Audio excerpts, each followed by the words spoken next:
Assalamualaikum teman-teman, kembali lagi bersama kami di channel YouTube Sulaiman Ngapak. Hari ini kita mau membuat model potongan sejuta umat yang cukup laris di kalangan umum. Jadi di sini langsung saja saya akan berbicara panjang lebar membahas step by step yang sedang kita lihat di video ya. Jadi yang pertama saya lakukan di sini, saya menggunakan guard nomor 2 untuk membuka pola, atau saya membuat pola dasar dulu tanpa memparting bagian atas atau tanpa memisahkan atau membelah bagian yang tidak dipotong dan yang ingin dipotong. Alasan kenapa saya nggak memparting di sini karena satu, saya ingin efisiensi waktu. Terus yang kedua alasannya adalah kebetulan customer ini ingin model potongan yang rapi dan bagian atas itu tidak terlalu keluar ke bagian samping atau tidak terlalu panjang ketika disisirkan ke kanan atau ke kiri. Jadi saya putuskan langsung saja dipotong di proses ketika membuat pola ini. Oke, lihat. Untuk tangan kiri saya memegang sisir. Di sini berfungsi sisir ini untuk membantu saya merapikan dan membantu saya mendorongkan rambut yang tidak terpotong sempurna oleh proses teknik tapering saya. Seperti ini contohnya. Jadi ketika kita memotong menggunakan sepatu nomor 2 ini, terkadang memang ketika membuat pola ada rambut yang tidak ikut terpotong sempurna di bagian atas biasanya. Nah, fungsi sisir di tangan kiri inilah yang membantu saya untuk mendorongkan ke bagian blade rambut yang tidak terpotong sempurna tadi. Dilanjut, sekarang saya menggunakan sepatu nomor 1 dengan posisi levering close atau menutup. Di sini saya membuat garis samar ya, yaitu guideline tapi tidak terlalu tajam. Dengan kombinasi teknik yang saya gunakan adalah flick atau mengibaskan. Kalau bahasa Jawanya itu mencongkel. Ketinggiannya saya di sini ukuran atau sepatu satu hanya sekitar 1 jari. Lalu di situ muncul guideline. Terus saya sambungkan langsung dengan posisi lever open. Jadi satu open, langsung di situ nyambung bertemu dengan sepatu nomor 2. Oke, tadi saya langsung melepas sepatu di situ karena saya langsung menipiskan di bagian depan, di bagian jambangnya. Itu untuk memberikan efek gradasi yang lebih dramatis. Dilanjut ke bagian belakang, di sini masih sama dengan step yang tadi karena memang ini saya terapkan memutar ya, jadi nggak cuma di bagian depan atau di belakang atau biasa kita sebut model taper. Di sini lebih banyak kita menggunakan teknik flick daripada kita menggunakan membuat atau mempertegas guideline, karena alasannya adalah yang pertama, di sini customer itu tidak mau terlalu tipis. Jadi apabila saya membuat guideline terlalu tajam, dikhawatirkan nanti akan membuat ukuran yang terlalu tipis dan menyulitkan saya untuk menyambungkan ukuran tersebut. Seperti itu. Jadi cukup saya langsung teknik flick dan diusahakan di sini langsung nyambung ya. Kalau seumpama teman-teman di sini tidak ada patokan, kita bisa bikin guideline tapi cukup samar-samar saja. Jadi jangan terlalu tajam guideline-nya atau garis panduannya. Di sini kita atur ya, dari seperti yang bagian kanan. Di sini cukup ukuran sepatu satu jari. Lalu kita open, di situ ada 1,50 atau 1 open. Kita langsung nyambung dengan guard nomor 2 tadi saat kita membuat pola. Jangan lupa saya membersihkan velus juga atau bulu halus dengan posisi lever open, lalu kita close. Di sini kita haluskan sedikit di bagian jambang bawah. Ini langsung terlihat. Kebetulan ini bukan saya yang lemas atau bukan saya yang pintar, tapi memang rambutnya ini memang mendukung. Artinya rambutnya ini satu kali potong pun juga langsung rapih ya. Beda lagi kalau saya itu menemukan rambut yang sulit, ya hasilnya juga nggak bisa sebagus ini karena memang karakter rambut itu berbeda-beda. Saya pun juga masih belajar dan terus belajar. Ya memang hasil dari cukuran itu sangat kompleks ya untuk penentuan hasilnya, baik dari posisi alat, posisi teknik, posisi customer pun juga sangat mempengaruhi. Dilanjut di sini saya menggunakan teknik clipper overcomb, yaitu untuk memendekkan bagian di atas pola. Itu biasanya ada rambut-rambut yang memang tidak terpotong sempurna di proses awal pola tadi.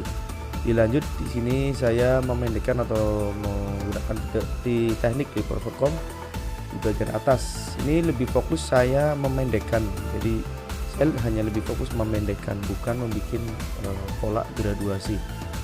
Di bagian belakang pun juga sama, di sini saya rapikan ukuran-ukuran yang menanggung.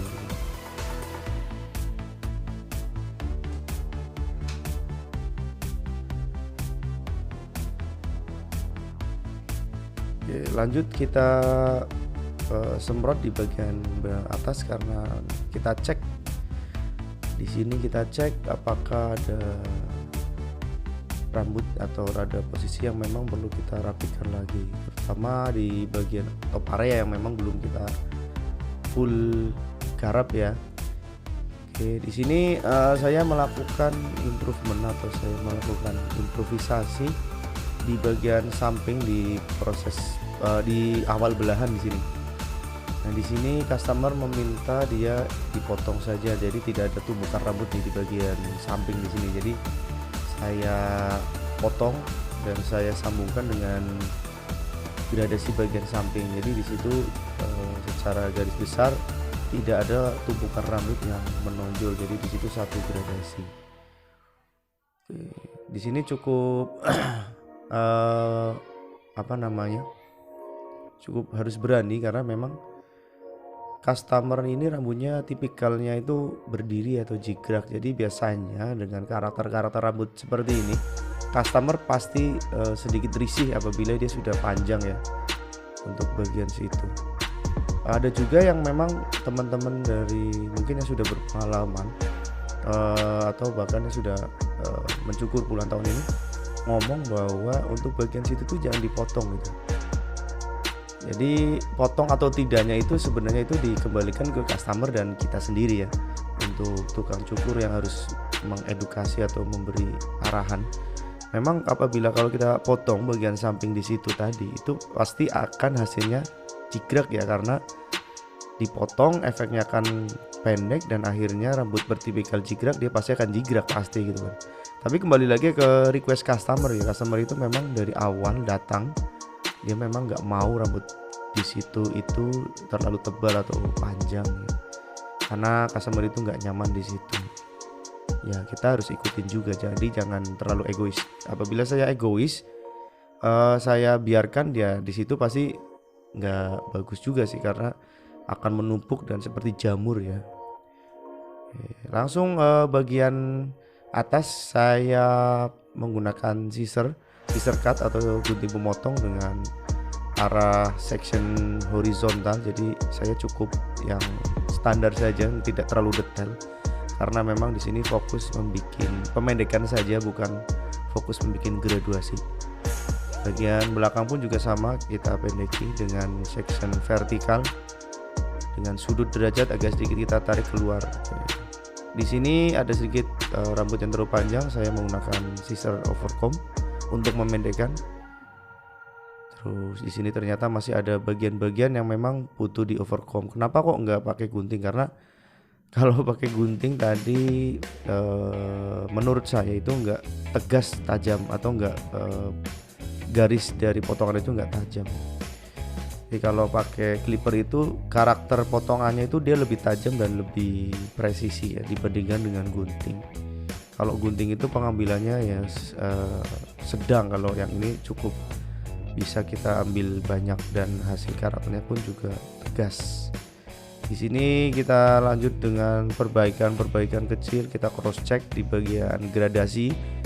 Biasanya di sini muncul bagian yang memang keluar di area-area gradasi yang tidak sesuai ukurannya. Jadi ketika kita cek di kaca ada rambut yang tidak sesuai. Di sini untuk pengambilannya itu kebetulan hanya sedikit, jadi arah dari clipper overcomb-nya pun dari bawah ke atas. Jadi untuk teknik clipper overcomb itu ada beberapa tips atau beberapa cara pengambilannya. Nanti kita bahas di video-video selanjutnya karena nggak ada waktu untuk membahas untuk satu teknik itu bisa panjang lebar kita bahasnya. Jadi kita babat alas saja, kita bahasnya itu semuanya di satu video ini. Diperhatikan ya, di belakang telinga ini biasanya ada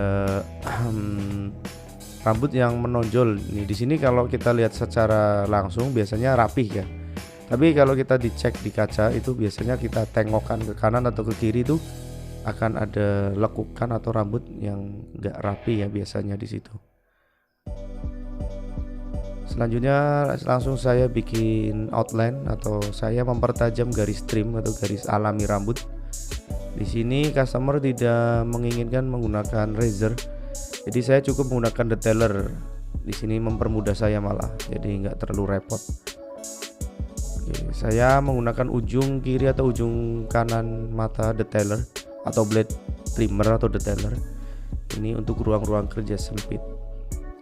Di bagian samping ini normal saja kita potong langsung.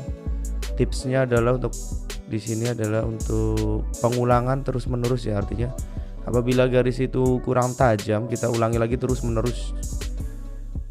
Di situ pasti akan garisnya itu akan timbul lebih tajam lagi. Untuk bagian atas atau untuk mode cukuran di video ini kebetulan customer tidak ingin ditipiskan dengan thinning scissor ya atau gunting zigzag atau gunting penipis. Jadi saya siasati hanya gunakan dengan clipper overcomb terus scissor overcomb. Kebetulan pun juga di sini saya tidak terlalu banyak membutuhkan gunting penipis ya, karena memang rambutnya sudah rapih juga dan customer pun juga menyetujui.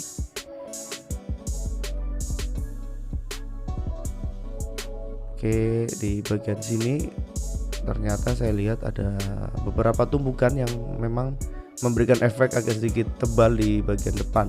Ini wajar biasanya ditemui oleh tukang cukur, bahkan sering untuk bagian depan karena di situ ada arus yang sedikit diagonal ke depan.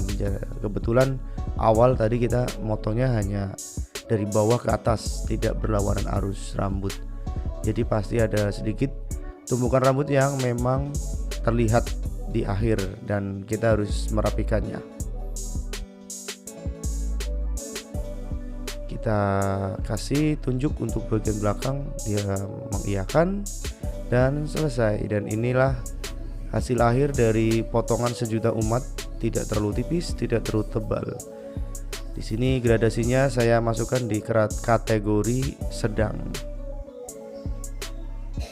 Terima kasih sudah menonton dan sampai jumpa lagi.